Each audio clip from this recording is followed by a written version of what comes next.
Hello all, welcome to Kemots world. இப்போ நான் எதுக்காக உங்களுக்கு இந்த வீடியோ போடுறேன் அப்படின்னா, காம்படிஷன் நம்ம அலௌன்ஸ் பண்ணியிருந்தோம். அதோட ஃபுல் டீட்டெயில்ஸையும் நான் முன்னாடியே சொல்லிட்டா நீங்கள் ப்ரிப்பேர் ஆகிறதுக்கு கொஞ்சம் ஈஸியாக இருக்கும். அதுக்கு முன்னாடி உங்களுக்கு ஒருத்தரை இன்ட்ரடியூஸ் பண்ணணும்னு நினைக்கிறேன், பண்ணுறேன். ஓகேவா? என்னோட கேமராவுக்கு பின்னாடி இருக்க பேக்ரவுண்ட் பார்த்தா தெரியும். இது என்னோடய அண்ணன் பையன் கிஷோர். எனக்காக நேற்றும் ரெடி பண்ணி வச்சுருந்தான். நான் என்னால் வீடியோ எடுக்க வர முடியல. இன்றைக்கும் ரெடி பண்ணி வச்சுருந்தான். என்னோடய மூத்த பையன் மாதிரி தான். பிறந்ததுலேருந்தே நாங்கள்லாம் ஒன்றா தான் இருக்கிறோம், என்னோடய அண்ணன் பையன். ஓகே, இப்போ நான் உங்களுக்கு காம்படிஷனோட ஃபுல் டீட்டெயில்ஸையும் சொல்கிறேன். காம்படிஷனில் இவரும் இருக்கார். ஓகே, சில்ட்ரன்ஸ் டே காம்படிஷனோட வின்னர்ஸை நான் நவம்பர் 14th சில்ட்ரன்ஸ் டே அன்னைக்கு நான் சொல்லலான் இருக்கேன். நவம்பர் 14th பார்த்திங்கன்னா அதுவும் சண்டே தான் வருது. நெக்ஸ்ட் வீக் லைவில் அதோட தீம் எல்லாமே நான் உங்களுக்கு சொல்லிடுறேன். ஆல்ரெடி ஸ்டூடெண்ட்ஸ்க்கு தெரியும். இந்த வருஷம் மட்டும் காம்படிஷன் ஸ்டூடெண்ட்ஸோட சில்ட்ரன்ஸ்க்கு வைக்கலான் இருக்கேன். நெக்ஸ்ட் இயர்லேருந்து சப்ஸ்கிரைபர்ஸ்க்கு குழந்தைங்களுக்கு கண்டிப்பாக இருக்கும். எதனால ஸ்டூடெண்ட்ஸோட குழந்தைங்களுக்கு மட்டும் அப்படின்னா, அவங்க பண்ண ஒர்க்கை என் வீட்டுக்கு அனுப்புகிற மாதிரி இருக்கும். அந்த மாதிரி ப்ராசஸில் இப்போ கொஞ்சம் டே தான் இருக்குது, நிறையா பிளான் பண்ண முடியல. இந்த வருஷம் நான் ஃபினான்ஷியலாக அந்தளவுக்கு இல்லை அப்படிங்கிறதுனால நெக்ஸ்ட் இயர் கண்டிப்பாக நான் ஒரு நல்ல நிலைமைக்கு வந்துடுவேன்னு நினைக்கிறேன். அதனால நெக்ஸ்ட் இயர் ஒரு பிரம்மாண்டமான ஒரு போட்டியாக நம்ம இது பண்ணலாம். ஓகேவா? ஓகே, இப்போ காம்படிஷன் ஃபுல்லாகவே அவேர்னஸை பற்றி நான் கிளாஸ் எடுப்பேன். அதை வச்சு அவங்க என்ன பண்ணலாம் அப்படின்னா, ஒரு தீம் மாதிரி அவங்களுக்கு ட்ராயிங் நல்லா வருதுன்னா அதை வச்சு ஒரு ட்ராயிங்காக அவங்க என்ன அதில் நினச்சிருக்காங்க, என்ன அதில் அவங்களுக்கு புரிஞ்சுது, அதில் என்ன யூஸாக இருந்துச்சு அப்படிங்கிறத அவங்க ஒரு ட்ராயிங்காக கொண்டு வரலாம். அதுக்கப்புறம்னு பார்த்தீங்க, இல்லை அவங்க நல்லா கவிதை எழுதுவாங்க, கட்டுரை எழுதுவாங்க. நான் இதுக்கு முன்னாடி குவிஸ்ஸாக தான் வைக்கலான்னு நினச்சேன். ஆனால் அதை எல்லா சில்ட்ரன்ஸும் இந்த டைமில் விரும்ப மாட்டாங்க, அவங்களுக்கு போர் அடிக்கும்.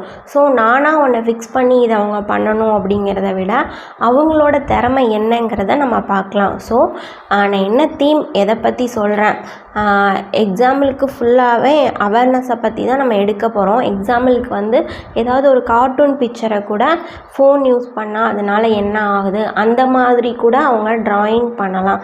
இந்த மாதிரி ஒரு அவேர்னஸ் தீமை தான் அவங்க கொண்டு வர போகிறாங்க. ஓகேவா? இப்போ ஃபுல்லாகவே பார்த்தீங்க அப்படின்னா 2 இயர்ஸ்ன்னு நினைக்கிறேன், ஸ்கூலே இல்லை. அப்படி இருக்கிற காலகட்டத்தில் எல்லாருமே ரொம்ப டவுனாக ஆகிட்டாங்க குழந்தைங்கள்லாம்.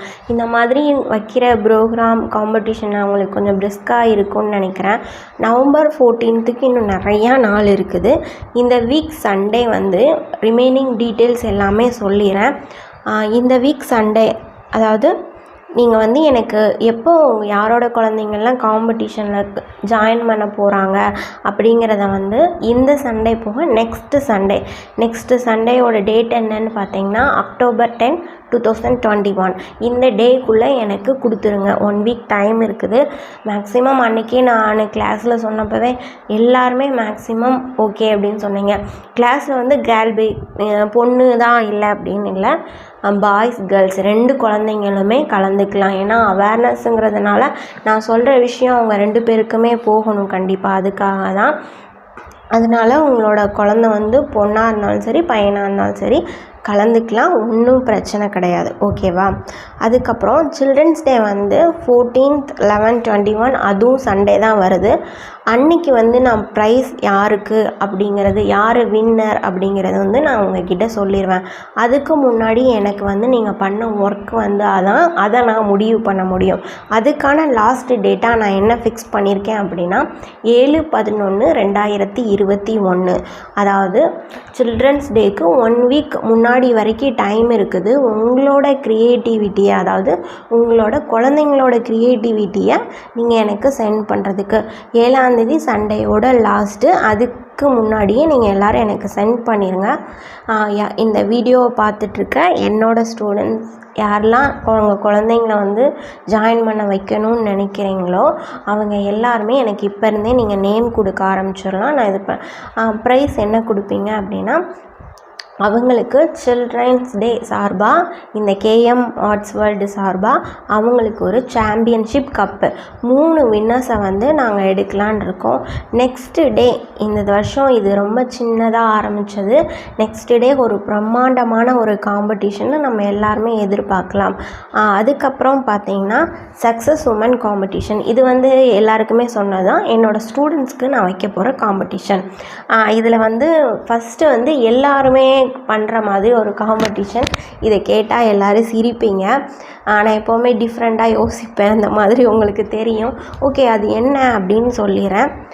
செயின் ஸ்டிச் மட்டும் தெரிஞ்சவங்க ஓகே, பேசிக் லெவல் முடித்து ரொம்ப கொஞ்சம் அட்வான்ஸாக போயிட்டு இருந்தாங்கனாலும் ஓகே, எல்லாருமே பண்ணக்கூடிய ஒரு விஷயந்தான் இந்த விஷயம். அப்படி என்ன விஷயம் அப்படிங்கிறத நம்ம பார்க்கலாமா? என்ன அப்படின்னா, திருக்குறள் தெரியும் எல்லாருக்கும். திருக்குறளை நீங்கள் வந்து எம்ப்ராய்டரியாக பண்ண போகிறீங்க. யார் அளவுக்கு அதிகமான திருக்குறளை வந்து ஸ்டிச் பண்ணியிருக்கீங்களோ அவங்க தான் வின்னர்ஸ். இதை நீங்கள் எந்த அளவுக்கு அழகாகவும் திறமையாகவும் ஸ்டோன்ஸ் யூஸ் பண்ணி, இல்லை நான் பீட்ஸை வச்சேன்னு ஃபுல்லாக திருக்குறள் பண்ணால் ஓகே, இல்லை நான் செயின் ஸ்டிச்சை வச்சே நான் எல்லா திருக்குறளையும் ஸ்டிச் பண்ணணும் ஓகே. கவுண்டிங் ரொம்ப முக்கியம். அழகாக பண்ணணும். நல்லா உங்களுக்கு பெட்டராக, அதாவது நீட்டாக பண்ணுங்கள் ஓகேவா. திருக்குறள் வந்து 4 அடி 3 அடி கீழே அந்த மாதிரி தான். அதெல்லாம் நீங்கள் எதுவும் மாற்றிடாதீங்க டிசைன் பண்ணுறேன்னு சொல்லிவிட்டு. அளவுக்கு அதிகமான திருக்குறளை யார் இது பண்ணுறாங்களோ அவங்க தான் வின்னர். இதுவும் ரிசல்ட்ஸும் பார்த்தீங்கன்னா November 14 உங்கள் குழந்தைங்களோட சேர்த்து நீங்களும் உங்கள் காம்படிஷனோட ரிசல்ட்டுக்கு வெயிட் பண்ணலாம் ஓகே. அதுக்கப்புறம் உங்களுக்கு காம்படிஷன் இதோட முடியலை, அதுக்கு இன்னொரு காம்படிஷன் இருக்குது. அது என்னன்னு பார்த்தீங்கன்னா, அதோட டேட் எதுவும் நான் ஃபிக்ஸ் பண்ணல. அது என்னவா இருக்குன்னு கொஞ்சம் அட்வான்ஸாக நான் உங்களுக்கு இன்ஃபார்ம் பண்ணிடுறேன். சண்டே லைவில் வந்து ஃபுல் டீட்டெயிலாக உங்களுக்கு நான் கொடுத்துட்றேன். காம்படிஷன் என்ன, அது எப்படி இருக்கும், அது எந்த டேட்லங்கிறது. இதுக்கு முன்னாடி உள்ள காம்படிஷன் திருக்குறளை எம்ப்ராய்டரியில் பண்ணணுமா சாதாரணமாக நினைக்காதீங்க. யாரும் பண்ணாத ஒரு விஷயம். ஒருவேளை இருக்கிற எல்லா திருக்குறளையும் நீங்கள் இந்த 1 மந்தில் எழுதிட்டீங்க, அதாவது ஸ்டிச் பண்ணிட்டீங்க அப்படின்னா நீங்கள் கின்னஸ் ரெக்கார்ட் லெவல் போகிறதுக்கு கூட சான்ஸ் இருக்குது. ஏன்னா யாருமே பண்ணாத விஷயம், அதனால தான் சொல்கிறேன். ஸோ நான் யோசிக்காமல் இதை பண்ணலை. உங்களுக்கும் தெரியும் நான் அதை பண்ண மாட்டேன்னு. அதனால் இதை டிஃப்ரெண்ட்டாக இருக்குது. திருக்குறள் என்னத்தை எழுதிட்டு அந்த மாதிரி யோசிக்காமல் இது உங்களுக்குன்னு ஒரு சக்ஸஸான ஒரு பாதையாக நினச்சிட்டு இதை நீங்கள் பண்ணுங்கள். கண்டிப்பாக இந்த திருக்குறள் எழுதுறதுல நான் உங்களுக்கு கொடுக்குற ப்ரைஸோட பெருசாக ஒன்று காத்துட்டு இருக்கும் அப்படின்னு நான் நம்புகிறேன். ஏன்னா முழுசாக யாராவது எழுதிட்டீங்க அப்படின்னா அவங்கள வேறு லெவலுக்கு கொண்டு போகணுங்கிறது என்னோடய எண்ணம். அதை நான் கண்டிப்பாக பண்ணுவேன் ஓகேவா. அதுக்கப்புறம் இப்போது காம்படிஷனை பற்றி சொல்லிடுறேன். இதில் வந்து பார்ட் ஏபிசின்னு பிரிச்சுருக்கேன். ஏல என்ன அப்படின்னா செயின் ஸ்டிச் மட்டும்தான் தெரியும், இப்போ தான் நாங்கள் போட்டுகிட்டே இருக்கிறோம். அவங்களுக்கு என்ன அப்படின்னா ஒரு தீமாக வந்து செயின் ஸ்டிச்சை வச்சு பண்ணணும். அது என்ன வேணாலும் ஒரு இயற்கை அந்த மாதிரி ஏதோ ஒரு விஷயத்த செயின் ஸ்டிச் வச்சு பண்ணி அவங்க வந்து காட்டணும். இவங்க இந்த தீமை வந்து செயின் ஸ்டிச்சில் கொண்டு வந்திருக்காங்கன்னு. இதுக்கு வந்து ஸ்டோன்ஸு இந்த மாதிரியெல்லாம் நீங்கள் ஸ்டிக் பண்ணணுன்னா ஓகே, நோ ப்ராப்ளம். நீங்கள் பண்ண ஒர்க்கை மேலும் அழகுபடுத்துறதுக்காக நீங்கள் அதெல்லாம் யூஸ் பண்ணிக்கலாம், ஒன்றும் பிரச்சனை இல்லை. அதுக்கப்புறம் எனக்கு ஃபில்லிங் ஸ்டிச் வரைக்கும் தெரியும். நான் வந்து அந்த ஃபில்லிங் ஸ்டிச்சு ப்ராஜெக்ட்லாம் டச் பண்ணுற அளவுக்கு வந்துட்டேன். என்னால் வந்து இதை விட அழகாக பெட்டராக பண்ண முடியும் அப்படிங்கிறவங்களுக்கு வந்து நான் மண்டலா ஆர்ட் செலக்ட் பண்ணியிருக்கேன். மண்டலா ஆர்ட்னால் என்னன்னு தெரியாதுன்னு யோசிக்காதீங்க. ப்ரௌசிங் சென்டரில் போயிட்டு மண்டலா ஆர்ட்னு அவங்கக்கிட்ட கேட்டிங்கன்னா அவங்களே உங்களுக்கு A4 ஷீட்லேயோ இல்லை A3லேயோ A2லேயோ எடுத்து கொடுத்துருவாங்க. நீங்கள் ட்ரேசிங் பண்ணி ஒர்க் பண்ண ஆரம்பிச்சிடலாம். அந்த ஏக்கு சொன்னதான் இதே. நீங்கள் ஸ்டோன்ஸு இந்த மாதிரியெல்லாம் ஸ்டிக் பண்ணுறது எதுனாலும் நீங்கள் யூஸ் பண்ணிக்கலாம், ஒன்றும் பிரச்சனை இல்லை. பார்ட் சி என்ன அப்படின்னா ஃபுல் ஹெவி ப்ரைடல் ப்ளவுஸை நீங்கள் பண்ண போகிறீங்க. இது வந்து காம்படிஷன் கொஞ்சம் எனக்கு கஷ்டமாக இருக்கும்னு நினைக்கிறேன். ஏன்னா அப்படின்னா ரிசல்ட்டை ஃபிக்ஸ் பண்ணுறது கஷ்டம். ஏன்னா நீங்கள் எந்த அளவுக்கு எல்லோரும் இருக்கீங்கிற லெவல் வந்து எனக்கு தெரியும். யாருக்குமே சளைச்சவங்கல்ல. இப்போ ஒருத்தவங்களுக்கு வந்து அம்மா இப்படி பண்ணியிருக்காங்களே அப்படின்னு யோசிக்கிற நேரத்துக்குள்ளே இன்னொருத்தவங்க அந்த மாதிரி தான் இருக்கீங்க.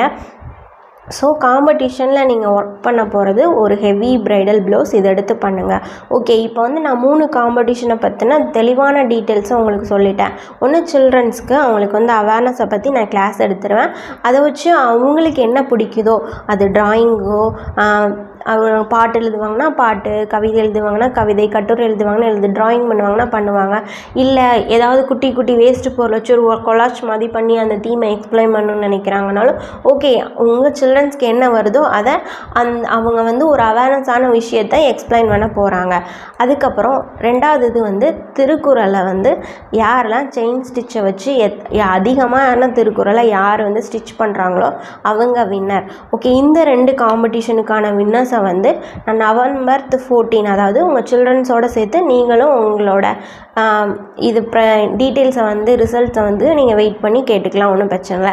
3ஆவதாக ஒரு காம்படிஷனை நான் உங்களுக்கு சொன்னேன். அதோட டீட்டெயில்ஸ் என்ன அப்படிங்கிறது, அது எந்த டேயில் ஸ்டார்ட் பண்ணலாம் எல்லாமே நான் உங்களுக்கு வந்து தெளிவாக நெக்ஸ்ட்டு இந்த கம்மிங் வீக் சண்டே இருக்குல்ல, இந்த சண்டே லைவில் டீட்டெயில்ஸாக சொல்லிடுறேன். வேறு எந்த ஊரில் உங்களுக்கு எதுவும் டவுட்ஸ் இருக்காதுன்னு நினைக்கிறேன். அப்படி ஏதாவது டவுட்ஸ் இருந்துச்சுன்னா கீழே கமெண்ட்ஸில் சொல்லுங்கள். என்னோடய சப்ஸ்கிரைபர்ஸ் நீங்கள் இல்லைன்னா நான் இந்த இடத்துக்கு வந்திருக்க முடியாது. நான் ஏன் ஸ்டூடெண்ட்ஸ்க்கு மட்டும் அந்த மாதிரி சொன்னேன் அப்படின்னா, எல்லாத்தையுமே வீட்டுக்கு அனுப்புகிற மாதிரி இருக்கும். அதுக்கப்புறம் ஏதாவது வரலைன்னா கூட நான் ஃபாலோ பண்ணுற மாதிரி இருக்கும். ஸோ டெய்லி பேசி வச்சுருக்கிறவங்களா இருந்தால் எனக்கு அதை கொஞ்சம் ஃபாலோ பண்ணுறதுக்கு ஈஸியாக இருக்கும். ஏன்னா டேஸ் கொஞ்சம் கம்மியாக இருக்குது. நான் வீடு வேறு ஷிஃப்ட் பண்ண போகிறேன். இந்த மாதிரி நிறையா ப்ராசஸ் இருக்கிறதுனால தான் என்னால் இந்த காம்படிஷனை பெரிய லெவலுக்கு கொண்டு போக முடியல. அடுத்த வருஷம்னு இல்லை, சீக்கிரமாகவே இன்னும் March 7 இருக்குது, உமன்ஸ் டேலாம் இருக்குது. அதுக்கு ஒரு பிரம்மாண்டமான காம்படிஷனை எல்லாருக்குமே நம்ம எதிர்பார்க்கலாம். அது வந்து ஸ்டூடெண்ட்ஸ் அப்படிலாம் கிடையாது, சப்ஸ்கிரைபர்ஸ்க்கும் சேர்த்தே அந்த காம்படிஷன் இருக்கும். யார் வேணாலும் அதை கலந்துக்கிற மாதிரி தான் இருக்கும். ஓகே, என்னோடய சேனல் பிடிச்சிருந்தால் லைக் பண்ணுங்கள், ஷேர் பண்ணுங்கள், மறக்காமல் சப்ஸ்கிரைப் பண்ணுங்கள். தேங்க்ஸ் ஃபார் வாட்சிங்.